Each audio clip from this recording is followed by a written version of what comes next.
I never trusted Victoria from the moment my father introduced her to me. It was only 8 months after my mother's death from cancer, and there he was, holding hands with a woman who looked like she had stepped out of a fashion magazine. She was 42, 15 years younger than my father, with perfectly styled blonde hair, designer clothes, and a smile that never quite reached her eyes. But what I didn't know then was that my instincts were right for reasons far more sinister than I could have possibly imagined. My name is Charlotte Morgan, and I was 24 years old when my world turned upside down. My mother, Rebecca Morgan, had died after a brutal 2-year battle with breast cancer. I had watched her waste away, held her hand through chemotherapy, and been there when she took her last breath on a cold January morning. The grief was still so raw that some mornings I woke up and forgot she was gone, reaching for my phone to call her before reality crashed back in. My father, Richard Morgan, had been devastated by my mother's death. They had been married for 28 years, high school sweethearts who had built a life and a fortune together. My mother had been his partner in every sense of the word. My father owned Morgan Manufacturing, a company that produced specialized automotive parts and had contracts with every major car manufacturer in the country. The business was worth approximately $85 million, and my mother had been instrumental in its growth, handling all the financial planning and strategic partnerships, while my father focused on production and innovation. After she died, my father seemed lost. He stopped going to the office regularly. He barely ate. He would sit in his study for hours, staring at photos of my mother, and I worried constantly that I would lose him too. His business partner, Gerald Chen, had to essentially run the company alone for months while my father grieved. So when my father started to seem happier, when he mentioned that he had met someone at a business conference who made him smile again, I wanted to be supportive. I wanted my father to find some joy after so much pain. I thought maybe companionship would help him heal. But Victoria Ashford was wrong from the beginning. Everything about her felt calculated, performed. The way she touched my father's arm just a little too possessively. The way her eyes would scan our family home during that first visit. Taking inventory of the artwork, the furniture, the obvious wealth. The way she asked seemingly innocent questions about my mother's jewelry collection, about the vacation properties we owned, about my father's business structure and succession planning. "Charlotte," my father had said during that first meeting, "Victoria has been such a light in my life these past few months. She understands loss. She was widowed young too. We have so much in common." Victoria had smiled at me with practiced warmth. "Your father talks about you constantly, Charlotte. He's so proud of you. I hope we can be friends. I'm not trying to replace your mother. No one could ever replace Rebecca. I just want to make your father happy in whatever time we have together." At the time, I thought my unease was just grief making me protective. But looking back, I can see the manipulation in every word. She had positioned herself as understanding and humble, someone who respected my mother's memory while subtly inserting herself into my father's life. She had played her role perfectly.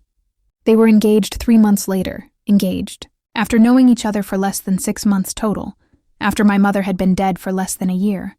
My father was planning to remarry. The engagement ring he gave Victoria was obscene, a 10-carat diamond that probably cost more than most people's houses. Victoria showed it to me with barely concealed triumph in her eyes, though her words were all modesty and gratitude. "Your father is so generous." I told him it was too much, but he insisted. He said he wanted everyone to know how much I mean to him. The wedding planning happened with breathtaking speed. Victoria took over every aspect, claiming she wanted to relieve my father of the stress. She hired the most expensive wedding planner in the state, booked an exclusive venue, ordered custom everything. My father signed the checks without question, too caught up in his rekindled happiness to notice the astronomical costs. I tried to talk to him once during the engagement period. We were having lunch at his favorite restaurant, just the two of us, and I gathered my courage.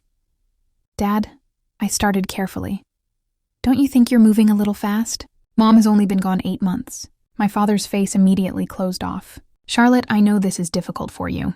It's difficult for me too, but your mother would want me to be happy. She wouldn't want me to spend the rest of my life alone, wallowing in grief.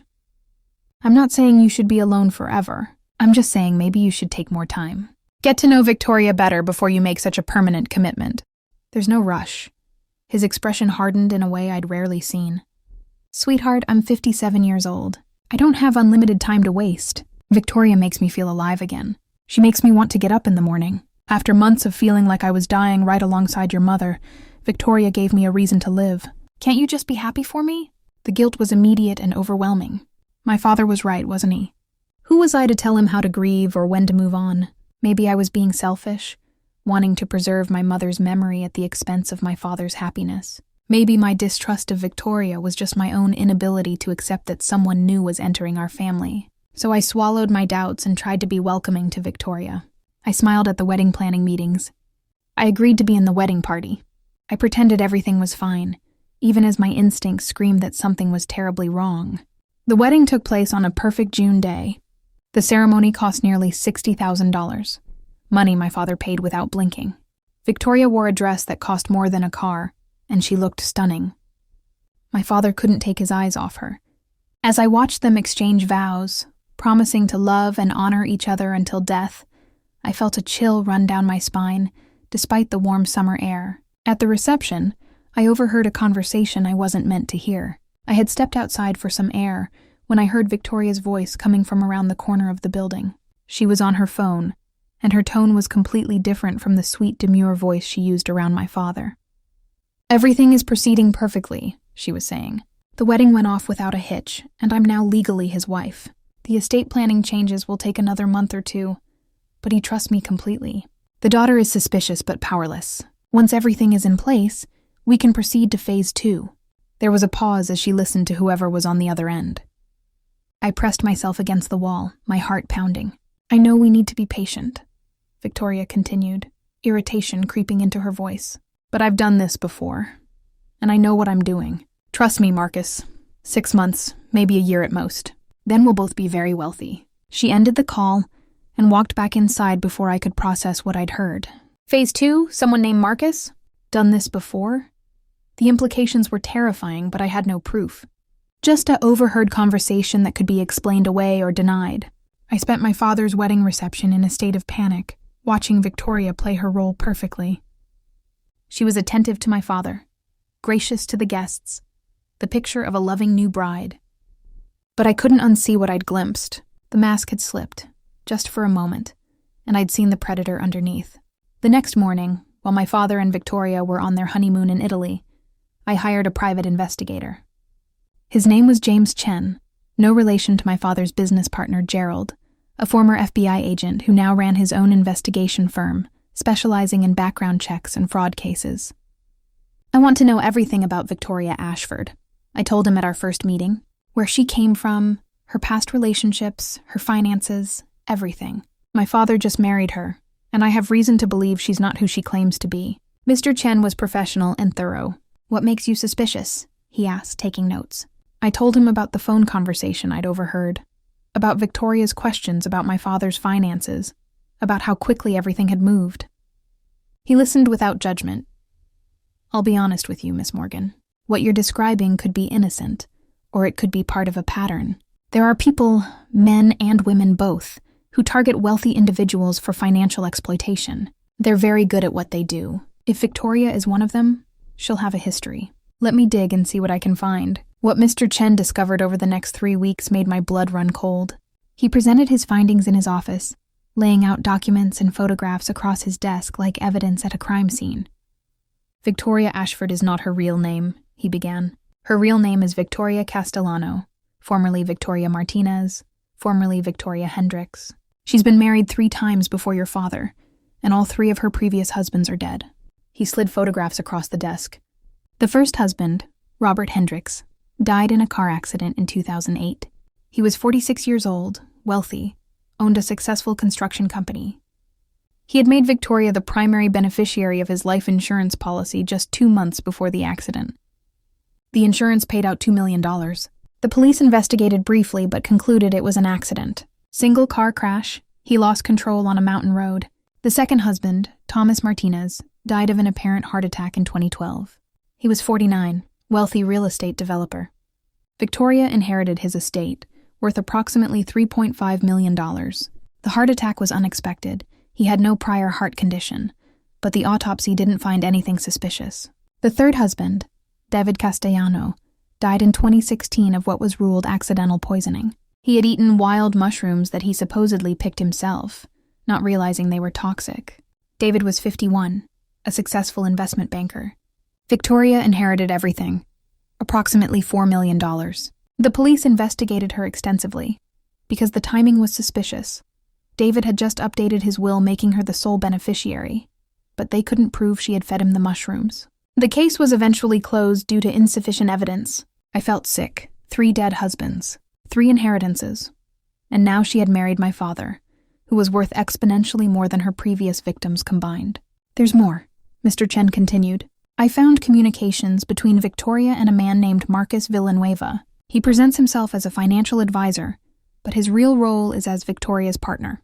They've been working together for at least 5 years, possibly longer. He pulled up email printouts. These are from hacked accounts, so they can't be used as legal evidence, but they show the pattern. Marcus researches targets, wealthy men who are recently widowed or divorced, vulnerable, lonely. He engineers introductions that seem natural. Victoria seduces the target, marries them quickly, and begins the process of gaining access to their finances. Marcus poses as a helpful advisor, facilitating transfers and restructuring. Then the husband dies, usually in a way that can be explained as natural or accidental, and Victoria inherits. How many, I whispered. How many men have they killed? Based on what I can prove? At least the 3 husbands? Based on what I suspect? Possibly 5 or 6 more who either survived because they became suspicious and ended the relationship, or whose deaths looked natural enough that no one investigated. I stared at the photographs of Victoria's dead husbands. Men who had been lonely and hopeful, who thought they'd found love again. Men who had trusted the wrong person and paid with their lives. Men just like my father. Miss Morgan, Mr. Chen said gently, I need to be clear about something. Everything I've found is circumstantial. Victoria has never been charged with a crime. Legally speaking, she's done nothing wrong. The deaths of her husbands were all investigated and ruled accidental or natural. If you confront your father with this information, what do you think will happen? I knew exactly what would happen. He won't believe me. He'll think I'm jealous or crazy or trying to sabotage his happiness. Exactly. Men in your father's position, wealthy men who are grieving and lonely, they want to believe they're loved for who they are, not what they have. If you tell him his new wife is potentially a serial killer, he'll defend her and push you away. You'll lose all credibility and any ability to protect him. The best thing you can do is watch her closely, document everything, and wait for her to make a mistake. Because people like Victoria, they always get overconfident eventually. For the next 4 months, I became obsessed with protecting my father. I started showing up at the house more frequently, always with plausible excuses. I wanted to spend time with Dad. I needed advice on something. I had brought groceries for them. Victoria hated my increased presence. I could see it in the tightness around her eyes and the forced quality of her smiles. But she couldn't object without seeming unreasonable or making my father suspicious. I installed hidden cameras in my father's house during one visit when they were both out. It wasn't legal, and the footage could never be used as evidence in court. But I needed to know what Victoria was doing when I wasn't there. The cameras were tiny, motion-activated, positioned in the home office, the master bedroom, and the kitchen. They uploaded footage directly to a secure cloud server that only I could access. What I saw in those recordings confirmed my worst fears and added layers of horror I hadn't anticipated. Victoria went through my father's home office regularly when he was at work, photographing documents, copying files onto USB drives, taking pictures of account statements and legal papers. She made phone calls in hushed tones to Marcus, always checking first to make sure my father was out of earshot. In one recording, I watched her go through my father's medications. He took a daily vitamin, a cholesterol medication, and a baby aspirin for heart health. Victoria carefully opened each pill bottle, poured pills into her hand, and replaced some of them with different pills from a Ziploc bag she kept hidden in her purse. She did this methodically, switching out about 1/3 of the pills in each bottle, then carefully recording what she'd done in a small notebook. In another recording, I saw her add something to my father's evening tea. She looked around first, making sure she was alone, then pulled a small vial from her pocket and added 3 drops of clear liquid to his cup. She stirred it carefully and threw the stirring spoon away in the outside trash, not the kitchen garbage. But the most damning recording was a video call she had with Marcus. I couldn't hear Marcus's side of the conversation, but Victoria's words were chilling. "He's responding to the treatment exactly as planned," she said, lounging on my parents' bed in expensive lingerie my father had probably bought her. The initial dosing was too conservative, but I've increased it over the past 2 weeks. He's showing fatigue, digestive issues, some cognitive fogginess. The beauty of this particular compound is that it mimics a dozen different conditions. By the time he's sick enough for serious medical intervention, the cumulative damage will be irreversible. She laughed at something Marcus said. The daughter is a nuisance, but she's young and ultimately powerless. He trusts me completely now. I have power of attorney. I'm the primary beneficiary on everything, and I've managed to shift about $8 million in liquid assets into accounts I control. Once he's incapacitated, I'll have complete control of the business too. Gerald Chen, the business partner, suspects nothing. Another pause as she listened. I know we said 6 months, but I think we need to accelerate. Charlotte is getting more suspicious, and I don't want her convincing him to do anything stupid like getting a health screening or changing his will. Let's aim for complete incapacitation within 2 months, death within 4. Then I play the grieving widow for 6 months, sell the business, and we're set for life. This is the big one, Marcus. $85 million. We'll never have to do this again. I watched this video in horror, my hand over my mouth to keep from screaming. My father wasn't just married to a gold digger or even a con artist. He was married to a serial killer who was actively poisoning him, who had a timeline for his death, who had done this before, and would do it again. But I had the same problem Mr. Chen had warned me about. The video was obtained illegally. It couldn't be used in court, and if I showed it to my father, Victoria would just claim it was edited or taken out of context. She would turn it around on me, make me look like the unstable one. I needed official evidence. Evidence that would hold up in court. Evidence that would force the police to investigate. I called Mr. Chen again. We need to get samples of whatever she's giving him. Medications, food, anything. We need to have it tested so we know what poison we're dealing with. Miss Morgan, breaking into your father's home to steal medication samples would be illegal. Anything we found would be inadmissible in court, and you could be arrested for theft and evidence tampering. I don't care about court admissibility right now. I care about knowing what's killing my father so I can save his life. Once I know what poison she's using, I can get him tested properly at a hospital. Mr. Chen was quiet for a moment. I have a contact, a toxicologist named Dr. Lisa Park, who might be willing to help. She's testified as an expert witness in several poisoning cases, but you need to understand the risk you're taking. If Victoria figures out what you're doing, she might accelerate her timeline. Your father could be in more danger, not less. I understand. But doing nothing while she slowly kills him isn't an option. Getting samples was easier than I expected, but required a level of deception that made me sick.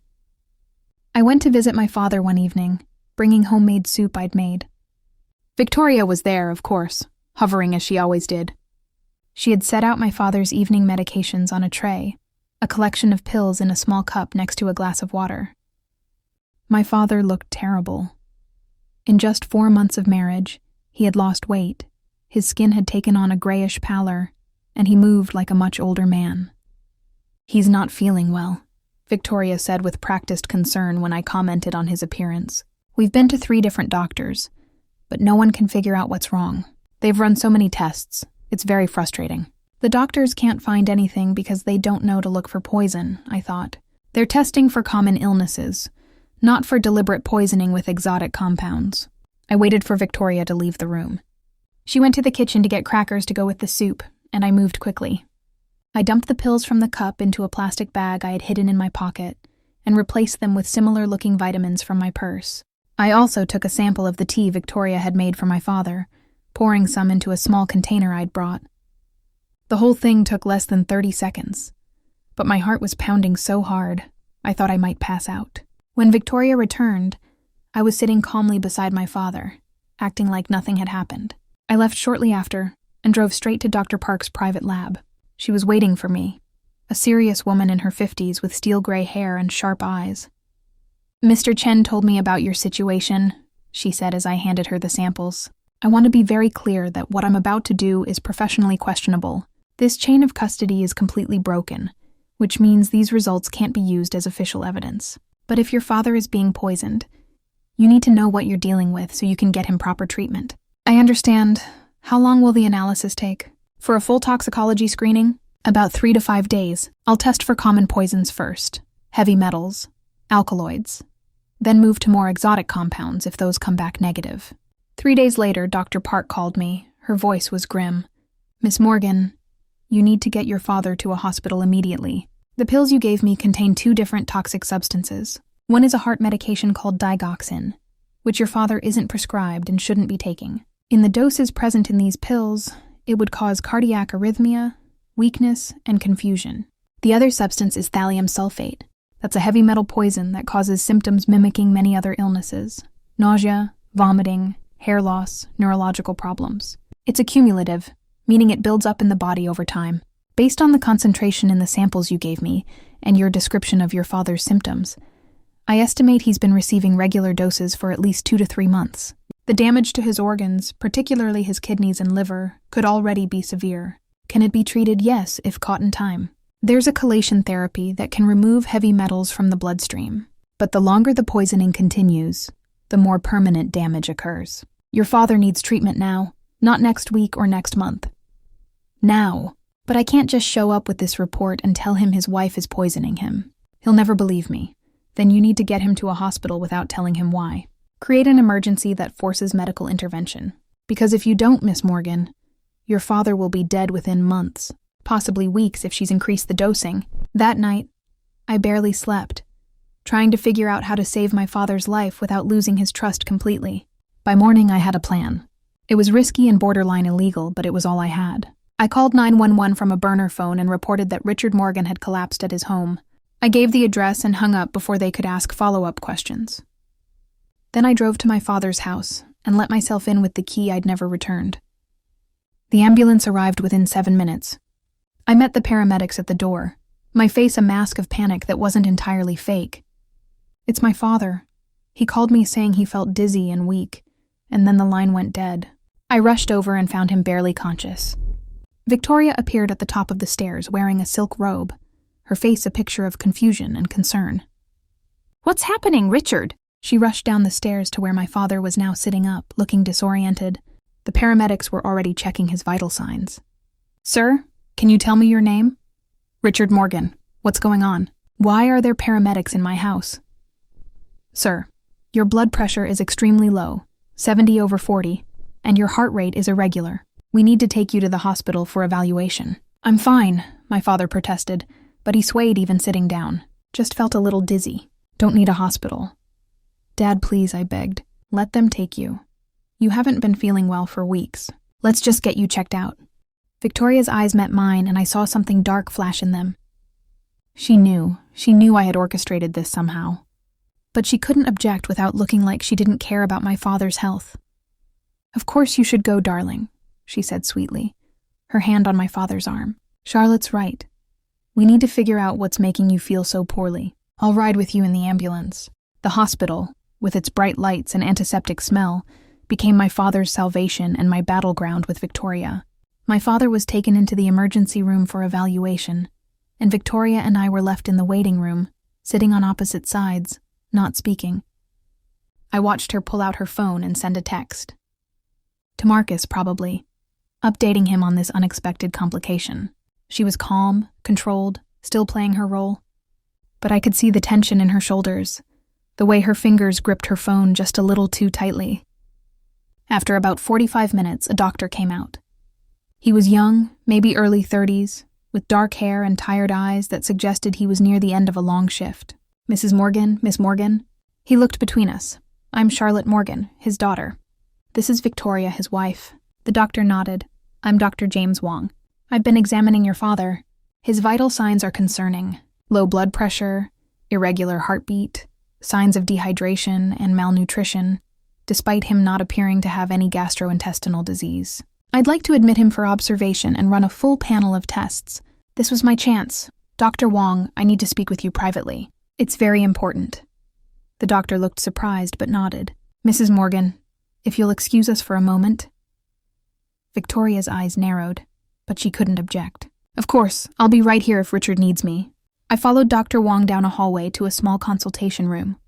Once the door was closed, I pulled out the folder I'd been carrying, the one with Dr. Park's unofficial toxicology report and all the information Mr. Chen had gathered about Victoria's previous husbands.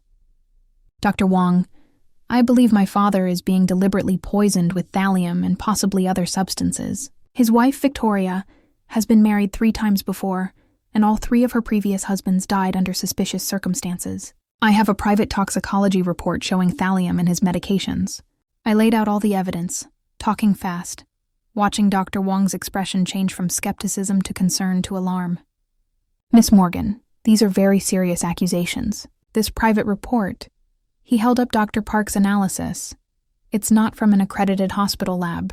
I can't use this as a basis for treatment or to call the police. I know, that's why I'm asking you to run your own tests. Test my father specifically for thallium poisoning, heavy metal toxicity, any unusual substances in his blood. If I'm wrong, I'll accept that. I'll look like a paranoid daughter and I'll deal with the consequences.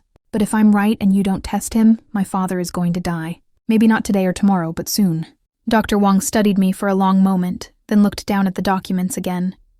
The photographs of Victoria's 3 dead husbands seemed to make up his mind. Heavy metal screening isn't part of our standard emergency panel. It's expensive and requires special handling. But given your father's unusual presentation and your concerns, I think it's justified. It'll take several hours to get results. In the meantime, I'm going to admit your father and start supportive care. Thank you so much. I went back to the waiting room, where Victoria was still sitting, now scrolling through her phone. She looked up when I approached. What did you tell the doctor? Her voice was light, curious, but I heard the edge underneath. Just his medical history. I wanted to make sure they had all the information. How thoughtful of you. She smiled, but it didn't reach her eyes.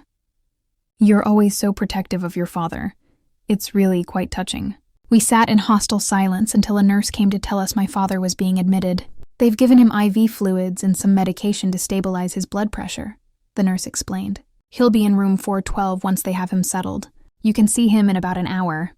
That hour felt like a year. I sat in the waiting room, pretending to read a magazine, while Victoria made quiet phone calls. At one point, I went to the bathroom and used the opportunity to text Mr. Chen an update. He responded immediately. Stay with your father as much as possible.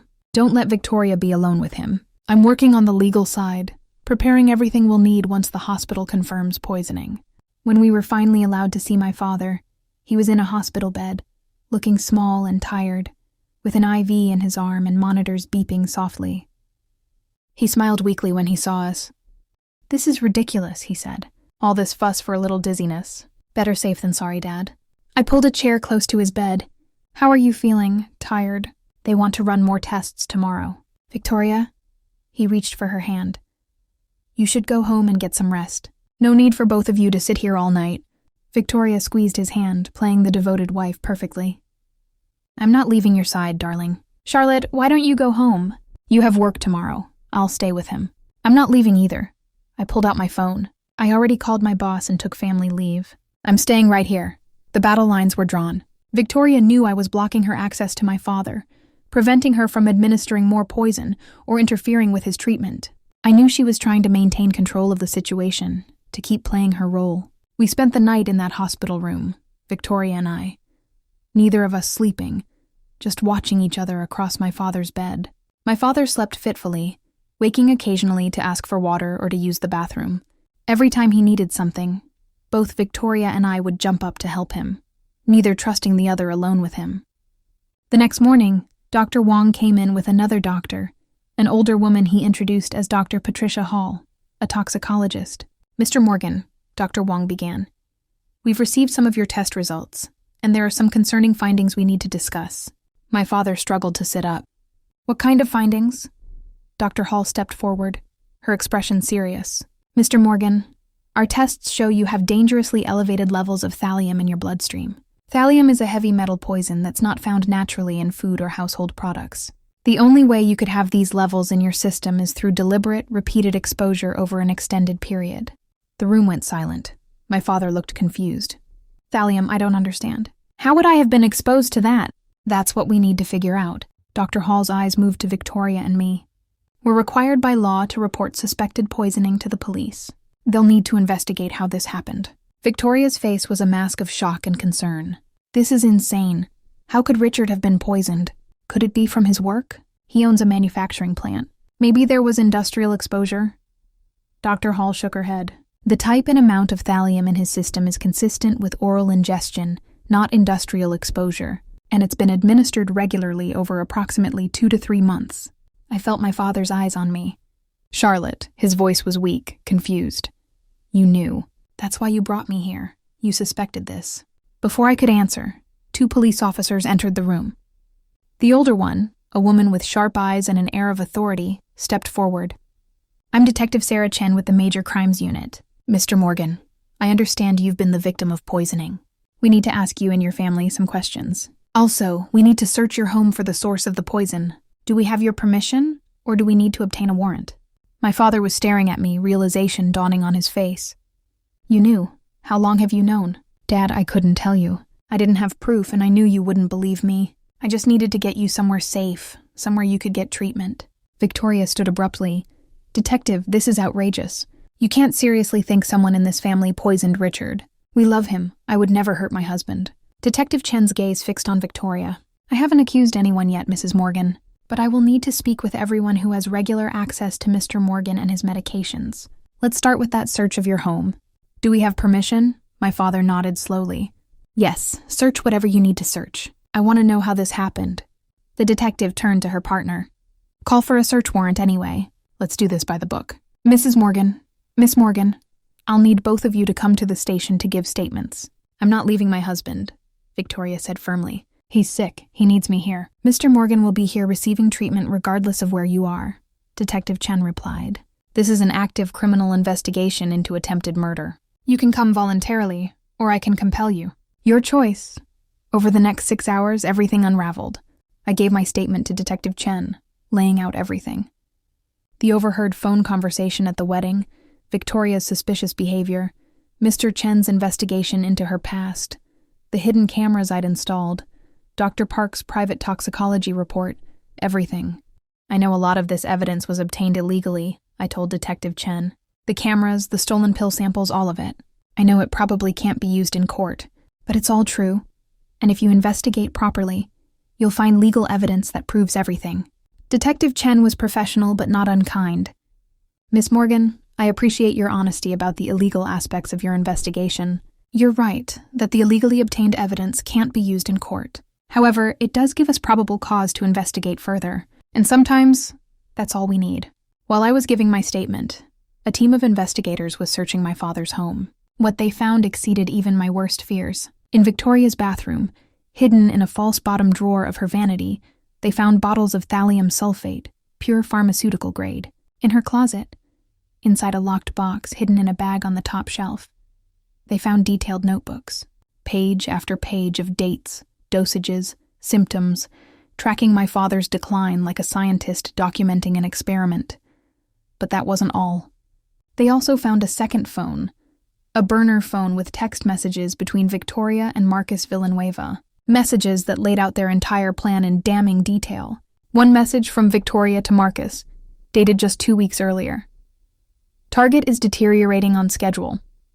Estimate complete incapacitation within 3 to 4 weeks. Terminal event within 6 to 8 weeks if dosing continues at current level. Financial transfers 80% complete. Remaining 20% will require full power of attorney. Working on that. Daughter remains problematic but manageable." Marcus's response, "Excellent work. This is the big score. Once complete, we're done. No more targets after this one. 85 million will set us up for life." The forensics team also found traces of thallium in my father's pill bottles, in his tea canister, even in a bottle of vitamins he took daily. Victoria hadn't just been poisoning him sporadically. She had contaminated multiple products he consumed regularly, ensuring constant exposure. When Detective Chen showed me the photographs of the evidence, I felt a mixture of vindication and horror. I had been right, but being right meant my father had come within weeks, maybe days, of dying. Victoria was arrested in the hospital waiting room 6 hours after the police arrived. She maintained perfect composure initially, insisting there had been some mistake, that she had no idea how those items got into her home. But when Detective Chen showed her the burner phone with the text messages, something shifted in Victoria's expression. Not panic exactly, but calculation. She was already planning her defense. "I want a lawyer," she said calmly. "I'm not saying another word without legal representation." "That's your right," Detective Chen replied, pulling out handcuffs. "Victoria Castellano, you're under arrest for the attempted murder of Richard Morgan. You have the right to remain silent." As they read Victoria her rights and led her away, She looked back at me one time. The mask had finally fallen completely. Her eyes were cold, empty, devoid of any human warmth. In that moment, I understood that my father had never been a person to her. He had been a mark, a target, an object to be exploited and discarded. I watched until she was out of sight. Then I went back to my father's room. He was awake, staring at the ceiling, tears running down his face. "Dad," I said softly, sitting beside his bed. "Is it true, all of it? She was trying to kill me?" "Yes, I'm so sorry, Dad. I'm so sorry you had to go through this." He turned his head to look at me. "You saved my life. You suspected something was wrong. You investigated. You got me here. Charlotte, you saved my life even when I didn't believe you." I took his hand gently. "I couldn't let anything happen to you. You're all I have left." We sat there together, father and daughter, while the reality of his nightmare marriage sank in. Everything he had felt for Victoria, every moment of happiness she had given him, had been a lie.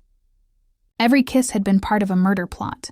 Every gesture of affection had been designed to position her for the kill. The damage wasn't just physical. The psychological trauma of realizing someone you love has been systematically trying to kill you is profound and lasting. Over the next 48 hours, as my father received chelation therapy to remove the thallium from his system, the police investigation expanded dramatically. What they uncovered was far worse than anyone had initially suspected. Detective Chen came to update us 2 days after Victoria's arrest. "Mr. Morgan, Charlotte, I need to prepare you for some difficult information. We've been working with the FBI because this case crosses state lines, and what we've discovered is extensive." She sat down, pulling out a folder thick with documents. "Victoria Castellano and Marcus Villanueva have been running this scheme for at least 12 years, possibly longer.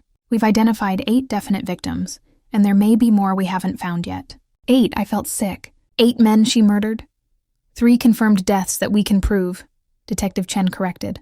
Robert Hendricks in 2008, Thomas Martinez in 2012, and David Castellano in 2016. Those are the ones your private investigator found, Charlotte.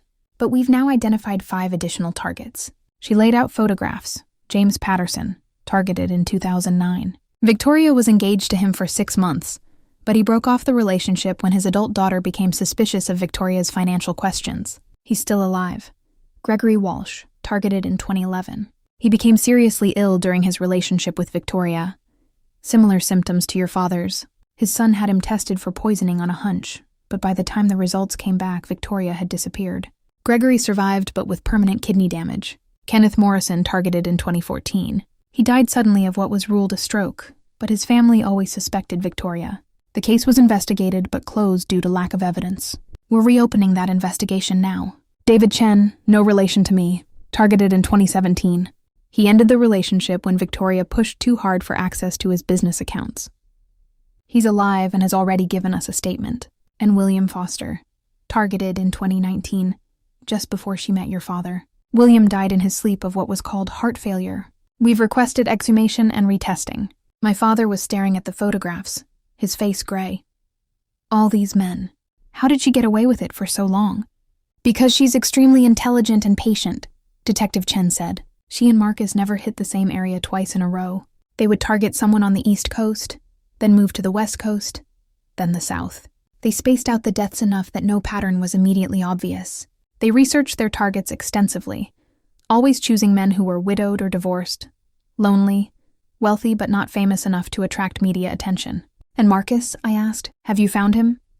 "We arrested Marcus Villanueva in Miami yesterday morning.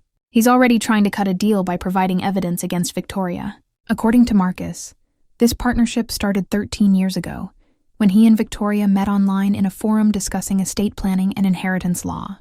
They realized they had similar predatory instincts and decided to work together. Marcus would identify targets through business networks, social media, community events. He'd research their financial situations, their family dynamics, their vulnerabilities. Then he'd engineer an introduction that seemed natural. A business conference, a charity event, a chance meeting at a coffee shop. Victoria would take it from there. The seduction phase usually lasted 3 to 6 months, quick enough to take advantage of the target's loneliness and vulnerability, but not so fast that it raised immediate red flags. Victoria would learn everything about the target during this time: his passwords, his financial accounts, his family relationships, his estate planning. Once married, Victoria would begin positioning herself to inherit everything. She'd convince the target to update his will, add her to accounts, give her power of attorney. Simultaneously, she'd start transferring liquid assets into accounts she controlled, always in amounts small enough not to trigger immediate suspicion. Then came the poisoning phase. Victoria used different methods depending on the situation. Sometimes it was thallium, like with your father. Sometimes it was digitalis derived from foxglove plants. Once she used ricin. She was careful, patient, gradually increasing doses while the target's health deteriorated. Doctors would run tests, but find nothing obvious because they weren't looking for deliberate poisoning. Detective Chen paused, looking at my father with sympathy. Mr. Morgan, according to Marcus's statement, you were supposed to be their final target. The big score. At $85 million, your estate was worth more than all their previous targets combined. Victoria told Marcus that after you, they'd have enough money to disappear permanently, probably to a country with no extradition treaty. My father's voice was barely a whisper. How much did she steal before you caught her? We're still tracking all the accounts, but preliminary investigation shows approximately $8 million was transferred out of your various accounts over the past 4 months. Some of it went to offshore accounts, some to shell corporations Marcus set up. We're working with financial crimes specialists to recover as much as possible, but some of it may be gone permanently. $8 million. I felt rage building in my chest. She stole $8 million while slowly killing him. The financial theft is almost secondary to the attempted murder, Detective Chen said. But yes, it's substantial. The good news is that because we caught her before your father's death, Mr. Morgan, we can potentially recover more than if she'd succeeded. Dead men can't contest fraudulent transfers, but you're alive to challenge every transaction. Over the next 2 weeks, while my father recovered in the hospital, the full scope of Victoria and Marcus's crimes came to light. The FBI investigation uncovered a trail of death and theft spanning over a decade in multiple states.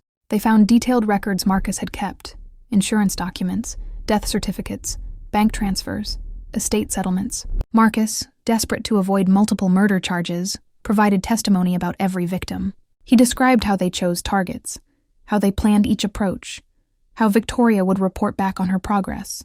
He even provided recordings of some of their planning conversations, insurance in case Victoria ever tried to betray him. The most chilling revelation came from Marcus's statement about my father specifically. He described how they had researched our family for 6 months before making contact. They knew about my mother's death, my father's grief, his business success, his close relationship with me, everything. Marcus admitted that he had arranged the business conference where Victoria met my father. He had even paid the conference organizers to seat them together at a dinner, making their meeting seem like chance. Every moment had been orchestrated, but there was one thing they hadn't counted on: me. According to Marcus, Victoria had been confident she could manipulate or marginalize me. She had done it successfully with other targets' children, but I had been more suspicious, more persistent, more willing to take extreme measures to protect my father. Your daughter was the variable we couldn't control, Marcus told investigators. Victoria kept saying she had it handled, that Charlotte would back off. But she didn't. She kept digging, kept watching, kept interfering. If Charlotte had just accepted the marriage and stayed away, Richard Morgan would be dead by now. Hearing that statement from Detective Chen, I felt a cold chill. My refusal to give up, my determination to protect my father despite having no real proof, had been the only thing standing between him and death. The toxicology reports on my father came back with more disturbing news. In addition to thallium, they found traces of digoxin, a heart medication that can be fatal in high doses, and small amounts of arsenic. Victoria hadn't been using just one poison. She had been using a combination, creating a complex symptom picture that would be harder to diagnose. Dr. Hall, the toxicologist, explained it to us. It's actually quite sophisticated. Each poison alone might be detected or might create a distinct symptom pattern, but combining them creates a confusing clinical picture. Your father's symptoms, fatigue, digestive issues, cardiac irregularities, weakness, they could be attributed to a dozen different conditions. Most doctors would treat the symptoms without ever suspecting poisoning. Can he recover fully? I asked. Dr. Hall's expression was cautious. The chelation therapy is working to remove the heavy metals. We're also treating the other toxic exposures. But there's been damage. His kidneys are functioning at about 60% capacity. His liver shows scarring. His heart has some arrhythmia that may be permanent. Mr. Morgan will need ongoing medical monitoring for the rest of his life. He may need kidney dialysis eventually, The good news is he's alive and his cognitive function appears intact. My father absorbed this information with a calm that surprised me. I was going to die, he said simply. Charlotte saved my life.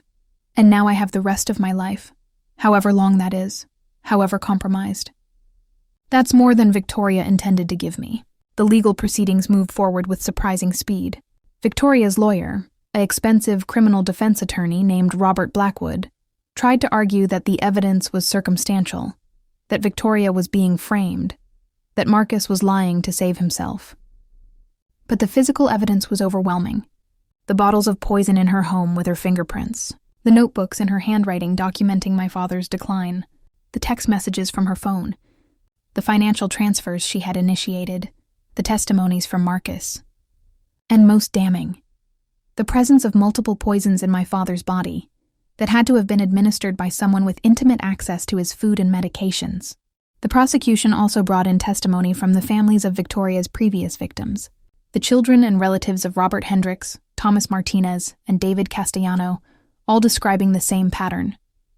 A whirlwind romance with their lonely father or brother, a quick marriage, sudden illness, death, Victoria inheriting everything. One of the most powerful testimonies came from Patricia Walsh, the daughter of Gregory Walsh, the man who had survived Victoria's poisoning attempt in 2011. I knew something was wrong, Patricia testified, her voice shaking with emotion. My father was healthy, active, and within months of meeting Victoria, he could barely get out of bed. She kept saying it was stress, that he just needed rest, but I demanded he get tested for everything. When the poisoning came back positive, Victoria vanished. She left in the middle of the night, took what she could carry, and disappeared. My father survived, but his kidneys never fully recovered. He's on dialysis 3 times a week now. For years I thought we'd never see justice.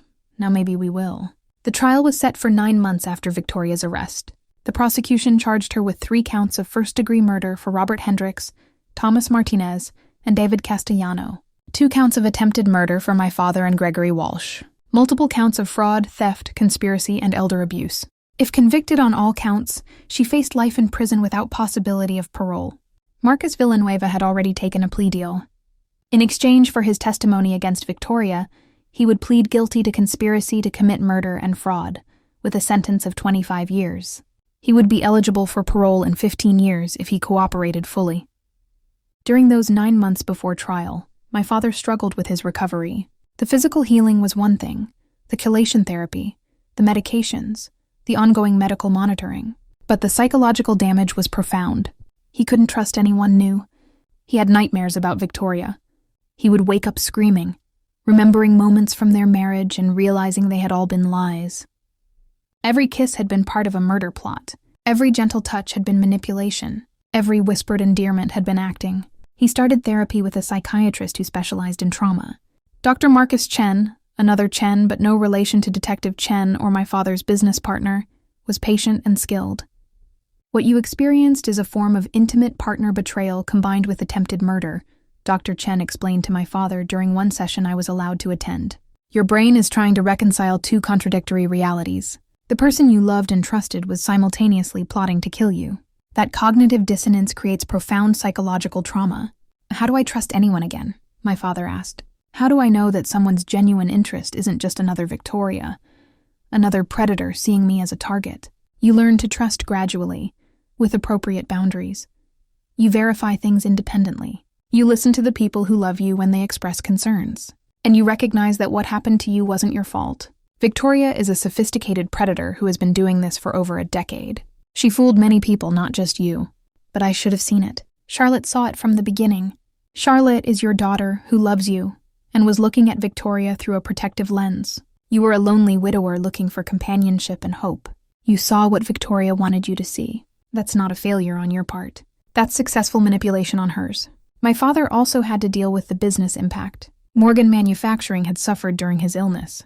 His business partner, Gerald Chen, had kept things running, but major decisions had been delayed, contracts had been lost, and the company's value had declined. Gerald was understanding but realistic. Richard, you need to decide what you want to do going forward. Do you want to stay active in the business? Do you want to step back? Do you want to sell? Whatever you decide, I'll support you. But we need stability and clear leadership. My father made a difficult decision. He promoted Gerald to CEO and took the role of chairman, stepping back from day-to-day operations but remaining involved in strategic decisions. It was a bitter pill, acknowledging that his health would never allow him to work the way he had before Victoria.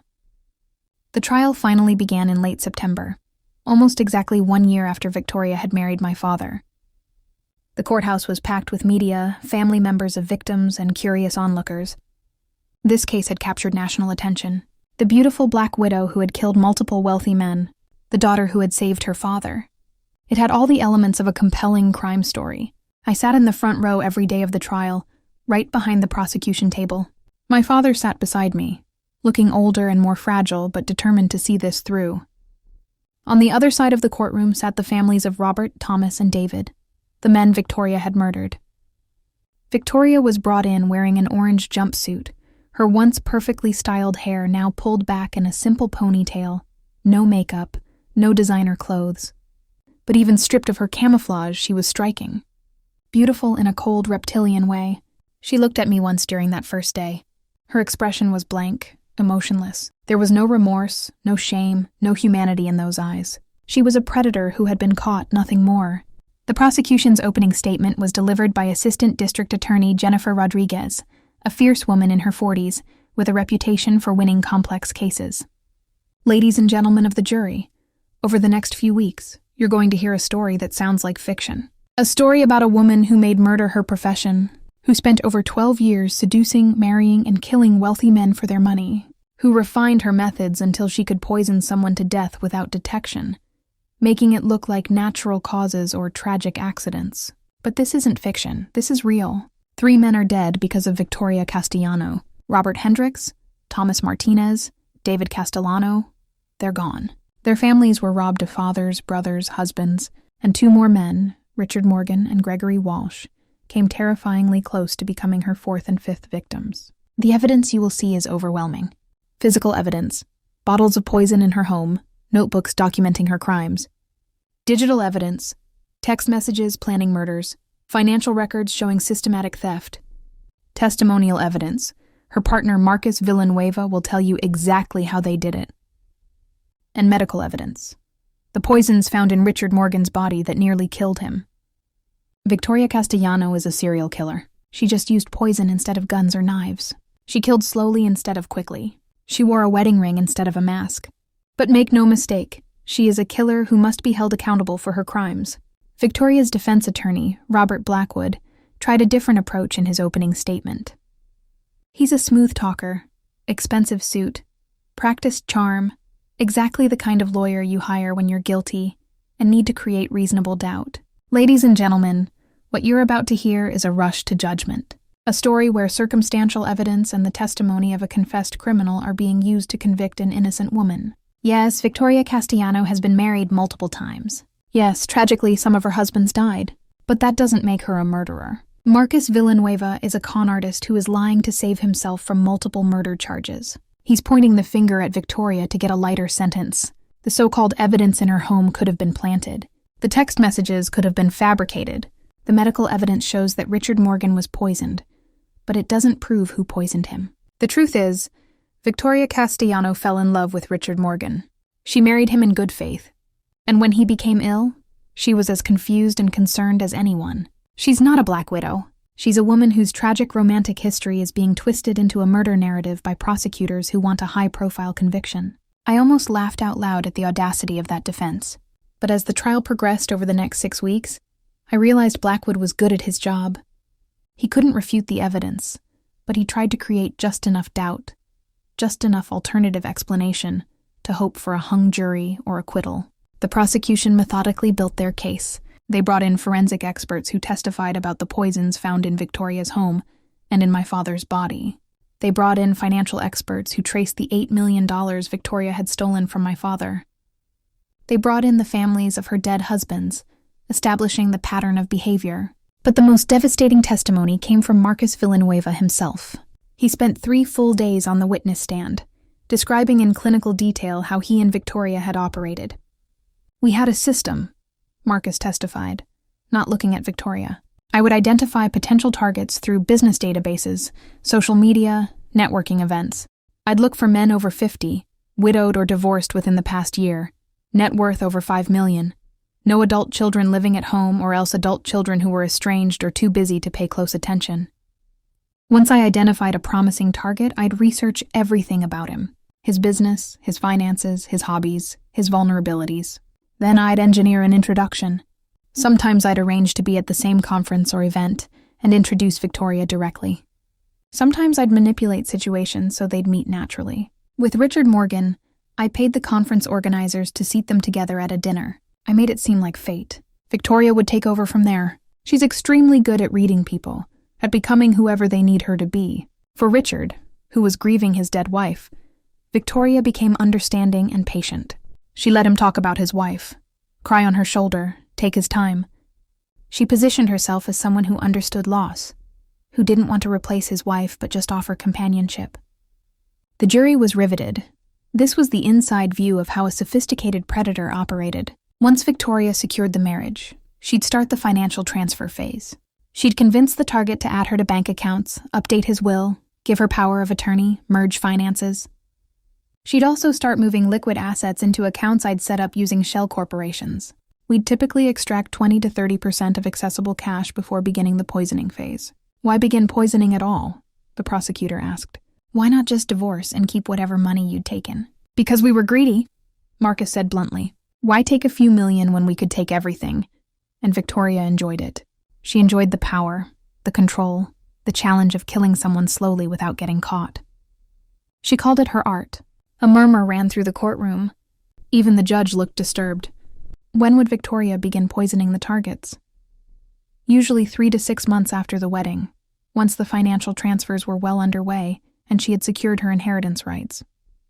She'd start with small doses, just enough to create symptoms, fatigue, weakness, digestive issues. The target would go to doctors, but because they weren't looking for poisoning, they'd find common explanations. Stress, aging, minor health issues. Victoria would play the concerned wife, taking the target to appointments, picking up his medications, preparing his food. This gave her access to poison him in multiple ways. She'd contaminate his medications, add poison to his food or drinks, even put it in his toothpaste once. As the target got sicker, Victoria would increase the doses. But slowly, always slowly. A death that happens too quickly raises suspicion. She wanted it to look like a natural decline, an illness that progressed despite medical care. Usually, the entire process from first dose to death would take 4 to 6 months. And what was the plan for Richard Morgan specifically? Marcus finally looked up, making brief eye contact with my father.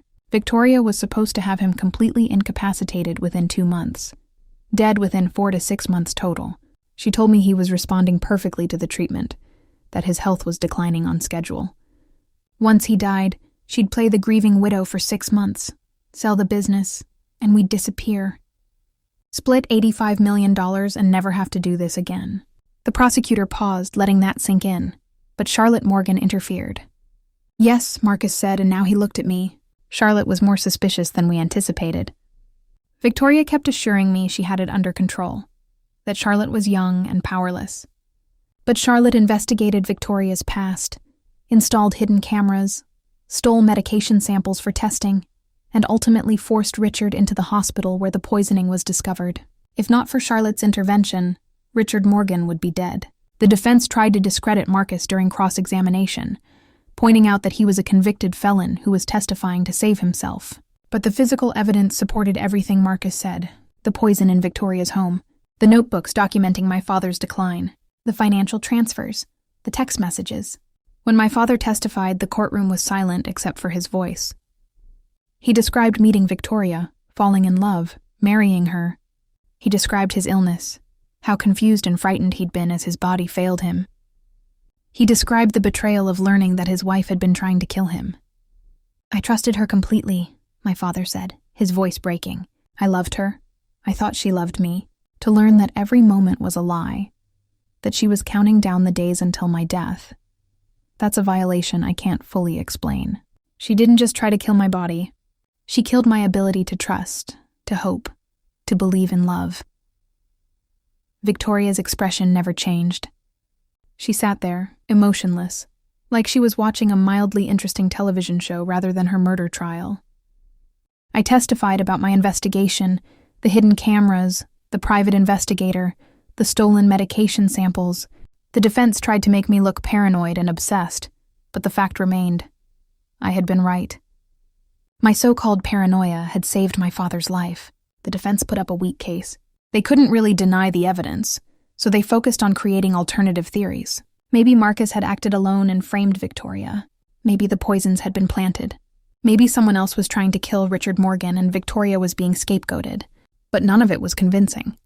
The evidence was too strong, too consistent, too overwhelming. Victoria chose not to testify, which was probably smart, given that anything she said could be torn apart by the prosecution. But her silence felt like an admission of guilt. The closing arguments came 6 weeks after the trial started. The prosecutor summarized the mountain of evidence: the pattern of dead husbands, the testimony of Marcus, the physical proof of murder. Victoria Castellano is a predator, Ada Rodriguez concluded. She's intelligent, patient, and completely without conscience. She has killed at least 3 men and attempted to kill 2 more. She stole millions of dollars, she destroyed families, and she would have continued if not for the courage and determination of Charlotte Morgan. Find Victoria Castellano guilty on all counts. Give these victims and their families justice. The defense made one last attempt. My client has been demonized, made into a monster by a prosecution desperate for a conviction. But the evidence is circumstantial. Marcus Villanueva is not credible. Reasonable doubt exists. Find Victoria Castellano not guilty. The jury deliberated for 11 hours over 2 days. Those were the longest 2 days of my life. I barely slept. Kept my phone with me constantly, waiting for the call that they had reached a verdict. Finally, on a cold November afternoon, the call came. The jury had reached a verdict. We rushed to the courthouse. The courtroom filled quickly, everyone wanting to be there for the outcome. Victoria was brought in, still showing no emotion. The jury filed in, none of them looking at Victoria, which I'd heard was often a bad sign for the defendant. The judge, a stern woman in her 60s named Judge Patricia Williams, asked the standard question. Has the jury reached a verdict? The jury foreman, a middle-aged man with glasses, stood. We have, Your Honor. On the count of first-degree murder in the death of Robert Hendricks, how do you find the defendant? Guilty. On the count of first-degree murder in the death of Thomas Martinez, how do you find the defendant? Guilty. On the count of first-degree murder in the death of David Castellano, how do you find the defendant? Guilty. The families of the dead men began to cry. I felt tears streaming down my own face. My father squeezed my hand so hard it hurt. On the count of attempted murder of Gregory Walsh, how do you find the defendant? Guilty. On the count of attempted murder of Richard Morgan, how do you find the defendant? Guilty. The jury found Victoria guilty on all counts. All the fraud charges, all the theft charges, all the murder charges. The evidence had been too strong to deny.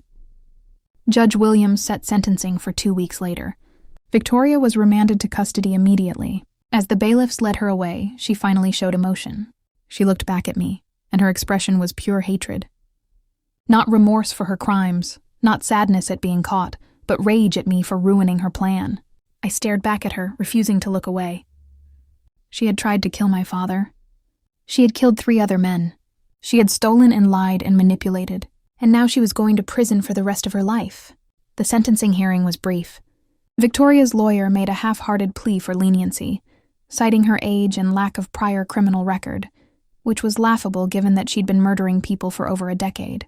Judge Williams was unmoved. Ms. Castellano, you are one of the most dangerous individuals I have encountered in my career. You are intelligent, calculating, and utterly without conscience or remorse.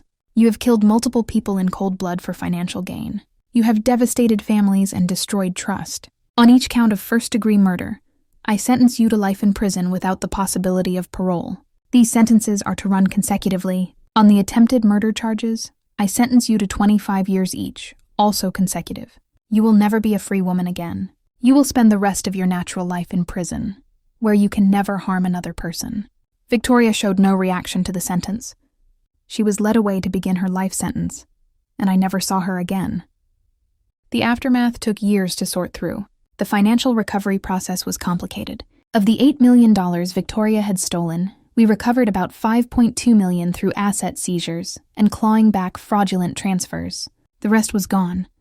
likely moved to offshore accounts we couldn't trace. My father's health stabilized but never fully recovered. The kidney damage was permanent, and he eventually needed dialysis 3 times a week. The liver scarring caused ongoing issues. He was in and out of the hospital every few months for various complications, but he was alive.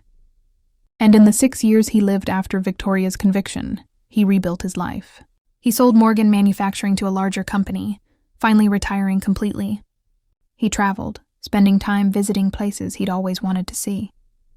He reconnected with old friends, made new ones, and even dated occasionally, though he never remarried. Most importantly, he and I grew closer than we'd ever been. The shared trauma of Victoria had stripped away all the superficial barriers between us. We talked about everything: Mom, grief, trust, betrayal, love, forgiveness. We had deep, meaningful conversations I would treasure forever. He apologized constantly for not believing me about Victoria, for choosing her over me, for dismissing my concerns. "Dad," I would tell him, "you were manipulated by a professional predator. That's not your fault. What matters is we survived. We got justice and we have this time together now." My father started a foundation in the 6th year of his recovery, the Rebecca Morgan Foundation for Elder Protection. It provided resources and funding for adult protective services, educated people about elder financial abuse, and supported families dealing with predatory relationships. It was his way of turning his nightmare into something positive. He also reached out to the families of Victoria's other victims, offering financial support and friendship to people who understood what he'd been through. He became particularly close to Gregory Walsh, the man who had also survived Victoria's poisoning. They would meet for lunch regularly, 2 survivors supporting each other. My father died 6 years after Victoria's conviction. The long-term effects of the poisoning finally caught up with him. His kidneys failed, his liver couldn't compensate, and his body just gave out. He was 63 years old, too young, but he'd lived 6 years longer than Victoria had intended. I was with him at the end, holding his hand just as I'd held my mother's hand years before. His last words to me were, "Thank you for saving my life, Charlotte. Thank you for not giving up on me. Those 6 years were a gift." After he died, I took over running the Rebecca Morgan Foundation. It became my mission to protect other people from predators like Victoria. We've helped hundreds of families, prevented numerous financial exploitation cases, and supported legislative changes to better protect vulnerable adults. I also started speaking publicly about my experience. I gave talks at senior centers, financial planning conferences, anywhere people would listen. I wanted people to understand how sophisticated financial predators could be, how they operated, what warning signs to look for. The message I always emphasized: trust your instincts. If something feels wrong, investigate. Don't let social pressure or fear of seeming paranoid stop you from protecting the people you love. I was called crazy, controlling, jealous, paranoid, but I was right. And being right saved my father's life. Victoria is still in prison. She'll be there until she dies. I've never visited her, never communicated with her in any way. Some people asked if I felt any satisfaction in her imprisonment, any sense of justice served. The truth is, I don't think about her much anymore. She's where she belongs, unable to hurt anyone else. The families of her victims got their justice. My father got 6 more years of life, and the knowledge that his death would help protect others. As for me, I learned valuable lessons about trust, about the masks people wear, about the importance of protecting the vulnerable even when it's hard or uncomfortable. I learned that sometimes being paranoid is appropriate. Sometimes the conspiracy theories are real. Sometimes the person who seems too good to be true really is. My name is Charlotte Morgan. I'm the daughter who saved her father from a serial killer, and I'm living proof that one person who refuses to be silent, who trusts their instincts, who fights for the people they love, can change everything. If this story resonates with you, if you know someone in a relationship that seems suspicious, if you have concerns about a parent or loved one being exploited, please don't stay silent. Investigate, ask questions. Trust your instincts, because sometimes the people we love can't see the danger they're in. They need someone on the outside, someone who loves them, to fight for them even when they resist. Elder financial abuse is an epidemic. Predators like Victoria are out there, searching for their next victim. But we can stop them if we're willing to be vigilant, to be uncomfortable, to risk being wrong in order to protect the people we love. My father is gone now, but his legacy lives on in the foundation that bears my mother's name and in every person we've helped protect from exploitation. That's the real victory. Not just stopping Victoria, but using our experience to help others. Thank you for listening to my story. May it give you the courage to trust your instincts and protect the people you love, even when the truth is difficult to see. Remember, some people are predators. They wear masks, they play roles. They seem perfect because they've practiced being perfect. But underneath, they're hollow. And if you look close enough, if you trust what feels wrong, you can see through the mask before it's too late. Stay vigilant, stay protective, and never stop fighting for the people you love.